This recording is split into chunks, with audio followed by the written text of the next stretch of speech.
Hello everyone, welcome back to my channel. তো আজকে ইচ্ছা হলো একটু পিৎজা বানাবো। তো যেমন ইচ্ছা তেমন কাজ। পিৎজাটা বানানোর জন্য প্রথমে যেটা করতে হবে, চিকেনগুলোকে ফ্রাই করে নিতে হবে। একটু আমি তেলের মধ্যে চিকেনগুলো দিয়ে তার মধ্যে আদার পেস্ট, নুন, হলুদ গুঁড়ো, লঙ্কার গুঁড়ো, সোয়া সস,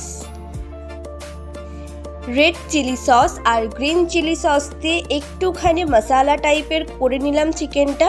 তো চিকেনটা মোটামুটি ফ্রাই হয়ে গেলে, মানে সিদ্ধ মতো হয়ে আসলে, তারপরে হচ্ছে গিয়ে পিৎজা ব্রেড, যেটা আমার আগে থেকেই কেনা ছিল। পিৎজা ব্রেডের ভিডিওটা আরেকদিন দেবো। পিৎজা ব্রেড বাড়িতে বানালে আরও বেশি ভালো হয়। ব্রেড দুটো বাড়িতে ছিল বলেই আজকে মনে হয়েছিল যে পিৎজা বানাবো। তো যাই হোক, ব্রেডটার উপরে ফার্স্টে tomato sauce, mayonnaise, green chilli sauce, red chilli sauce দিয়ে ভালো করে চারপাশটা একদম সুন্দর করে যেন চারদিকে লাগে সসগুলো, সেটা একটু দেখে নিতে হবে। তার মধ্যে দিয়ে দিয়েছিলাম একটু চিজ, যেহেতু একটুখানি চিজি ভাবটা যাতে একটু বেশি আসে সেই জন্য আমি ফার্স্টে চিজ দিয়ে তার উপরে আমি ডেকোরেট করেছিলাম।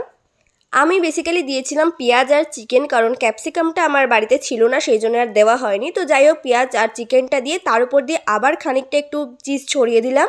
তো এই হচ্ছে পিৎজা ডেকোরেশন, যেটা কমপ্লিট হয়ে গেছে। এবার পিৎজাটা করতে দিতে হবে মাইক্রোওভেনে, যেটা আর কি। তো আমি এখানে দিয়েছিলাম 1 মিনিট মতো, তোমরা তোমাদের মতো দিতে পারো। আমার যেটা মনে হয়েছিল আমি 2 মিনিট মতো দিয়েছিলাম। তো এই হচ্ছে আমার পিৎজা রেডি। তো তার মাঝখানে আমি একটু ক্যাথ মেরে নিলাম, নাহলে তো আমার আবার ভিডিও কমপ্লিট হয় না। তো এই ব্রেডেও পিৎজাটা খারাপ হয়নি, কিন্তু বাড়িতে ব্রেড তৈরি করলে এর চেয়ে আরও ভালো হতো। আজকের ভিডিওটা এখানেই শেষ করছি। দেখা হবে অন্য কোনো দিন অন্য কোনো নতুন ভিডিও নিয়ে।